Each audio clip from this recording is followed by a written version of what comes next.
थेट जाणार आहोत आपले प्रतिनिधी, नागपूरचे प्रतिनिधी ज्ञानेश्वर यांच्याकडे।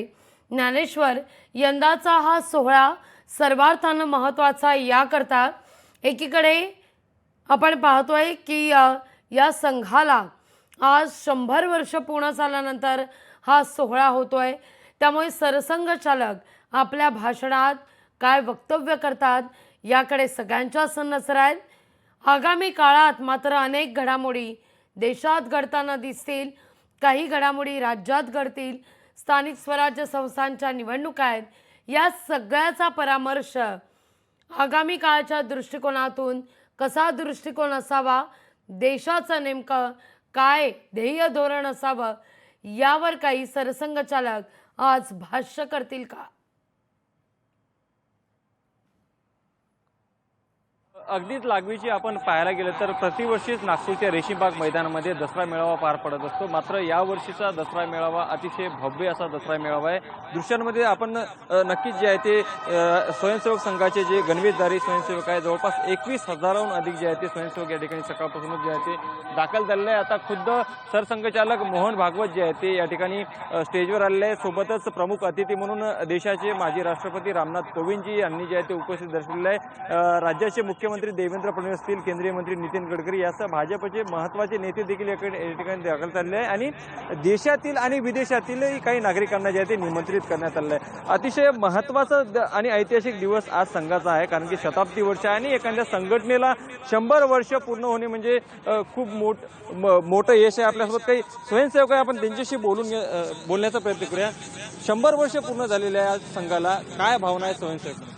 या संघाची भावना अशी आहे की हिंदू संघटने, हिंदू समाज जागृत व्हावा आणि संघाची थोडा ग्रोथ व्हावी आणि हिंदू संघटने व्हायला पाहिजे। प्रतिवर्षीच नागपूरच्या रेशीमबागमध्ये जे आहे ते मेळावा पार पडत असतो दसऱ्या दिनी, मात्र आज शताब्दी वर्षाचा हा मेळावा आहे, याला किती महत्त्व आहे? याला खूप मोठं महत्त्व आहे।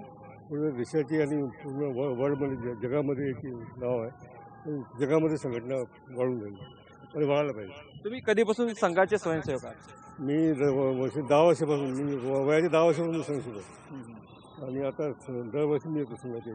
तुम्ही अनेक खडतर प्रवास संघाचा पाहिलेला आहे। सुरुवातीला आपण पाहिलं की अनेक खडतर प्रवासातून संघाचा हा प्रवास राहिला आहे आणि आजवरपर्यंत एक छोट्या रोपट्यापासून ते वटवृक्षापासून अशी जी आहे ते वाढ जी आहे ते संघात झाली आहे, ते कशा पद्धतीने एक थोडक्यामध्ये तुम्ही सांगण्याचा प्रयत्न करा? म्हणजे संघाच्या पहिल्यापासून हेगडेबाजींनी स्थापन केलं संघ, त्यानंतर गुरुजी आले, त्यानंतर बाळासाहेब देवरस आले, त्यानंतर रजूभाई आले, मग सुदर्शनजी आले आणि मोहनजी भागवत। हे संघाचे काम वाढत चाललं आणि अधिक वाढत राहिले संघाचे काम।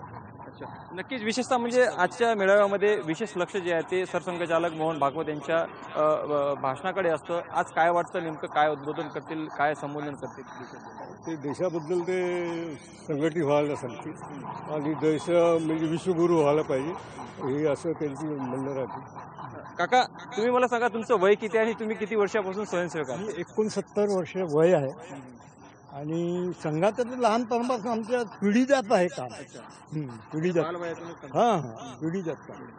काय अनुभव सांगता येईल? आज 100 वर्ष पूर्ण झाले संघाला, तुमचं एक स्वयंसेवक म्हणून काय अनुभव जे आहे ते संघाबद्दल सांगा? देशाभिमान जागृत केला आहे संघाने।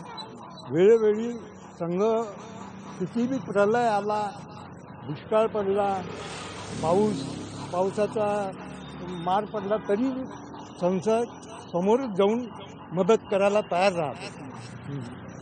संघावर 3 वेळा बंदी देखील आली, तरी देखील आज या पद्धतीने जे आहे ते संघ देशात नव्हे विदेशात देखील पसरला गेला। संघावर बंदी आली त्यावेळेस मी संघाच्या सेंट्रल जेलमध्ये होतो आणि हो इमर्जन्सी आणीबाणी 75ला। हो, तर केलं आम्ही कामं, सर्व संघटित होऊन सर्व कामं केले। देशाभिमान आमच्यात जागृत आहे आणि कोणाला असं येऊ नाही देणार आम्ही फालतू लोकांना। आज आवश्यकता आणि आहे आता संघटित मुख्य व्हायची। सोहळ्याला रेशीमबागमध्ये सुरुवात झाली आहे। लोकशाही मराठी ऐका, पहा, जागरूक रहा।